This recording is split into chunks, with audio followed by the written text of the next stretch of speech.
Hey, IDs, I hope you really enjoyed Mobile Week. That was a really kind of a fun thing to do for the first time, and I really enjoyed it. I was really glad to see some of the different styles of discussion posts presentations this week that kind of got away from the conventional the text response, and it's really interesting because I think that um, some of those posts that were, especially the ones with a video, um, really kind of really nuanced some of the opinions and points that were being made. It was clear by the voice inflection and things like that.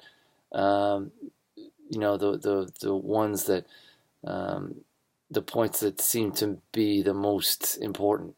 So that was just really kind of fun to kind of pick those things up, and you can kind of tell, um, you know, what things you're passionate about. It just comes across much better in the video, and that's one thing I kind of picked up this week. And I know that I want to do it again. I'm really glad that that suggestion was made earlier a few weeks ago, and I'm glad we gave it a shot. And it's good to kind of move away from the conventional, to give everyone a chance to kind of capitalize on their gifts and things like that.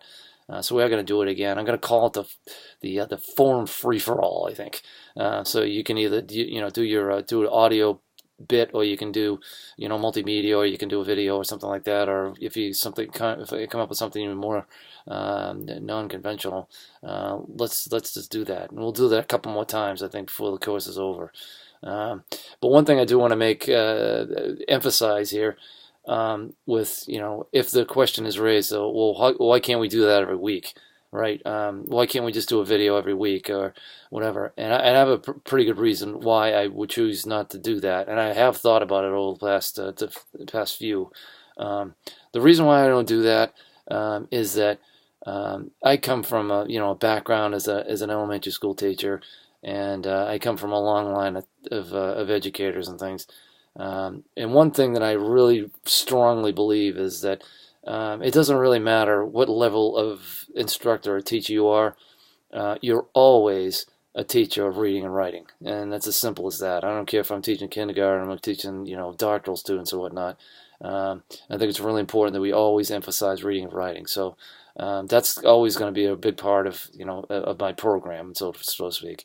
So anyway, there's my little piece on that. But let me just say this: that the upcoming week is once again going to be a really good one, and it's going to be really important. We'll be talking about LMSs and things like that, but we're also going to be talking about how is it that we organize our thoughts and document things to get a course ready for putting it up into a learning management system. And how do we do that? I use a blueprint, and I think probably many of you have used some sort of a blueprint. And basically, what that is just a document where you kind of fill in what and build out what it is that you're going to create in your learning management system with all your notations, all your languages, all your verbiages, all your prompts, those types of things. And it's right there, nice, neat, and tidy. So when you need to, upload, you need to build your course on the Blackboard or whatever learning management system you're using, you just go in and cut and paste. And it's a really easy document that you can use through multiple iterations. If there's an update, you update it, and then when you run the course the next time, you have it right there on your record and so forth. And then, of course, if an ID has to hand off the project to somebody else, there's your record right there.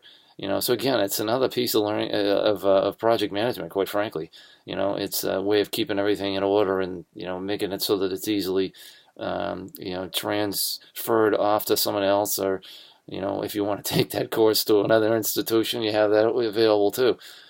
So blueprint is really important. And let me just say this: that the assignment is to initiate the blueprint this week, because what you're going to be using that as a tool for the remainder of the course. What's going to happen, as you'll see, starting this week, is we're going to have a bit that comes off the blueprint, and we're going to learn about that. We're going to read about it and so forth. But then, what you're going to do is you're going to add that piece of yours for your particular course to the blueprint, and then you bring it up to the Blackboard learning management system of the course. So that's the piece that you do. Or the way I do it is build out the whole blueprint, and you can build the whole course at all at once, or whatever you choose. But as we go forth now, it's a lot of it is going to be you managing your own time. Is how you're going to build out the course. You're going to do it. You're going to build in the blueprint and then bring it up to Blackboard, or you're going to do it at the end. That's really up to you. You're the one that's going to have to finish it by the 13th of December or whatever it is. So what I'm trying to do is I'm trying to scaffold it and and create some kind of a pattern that makes sense, that that we're not the night before the 12th of December, you're out there trying to figure out what you're going to do for a project, right? So it's meant to kind of help you budget your time in terms of having all the things available to you, and you can kind of progressively build it. And that is my suggestion. You do it that way. If you want to do it your own way, that's fine. But it's due on the 13th, and that's all there is to it. So hey, I hope you have a really good week. If you have any questions, you know how to do that. It's the Q&A form, and that's the what do you call it, the email after that. And today it is Sunday night, and the project management, the plans will be done tomorrow, and the objectives will be done tomorrow. So this coming week you can add in your objectives to your blueprint and bring it up to the course if you feel like it. So you have my word on that, and then we'll work our way through the next week. Again, the discussions this past week have just been fantastic, and I keep saying that I'm gonna do my thing where I'm gonna summarize the pieces for the discussion, but I just haven't done that because I can't help but respond. It's so great. So keep up the good work with that, and have a really good week, and have a wonderful holiday tomorrow if you have that day off. And we'll see you online. Take care.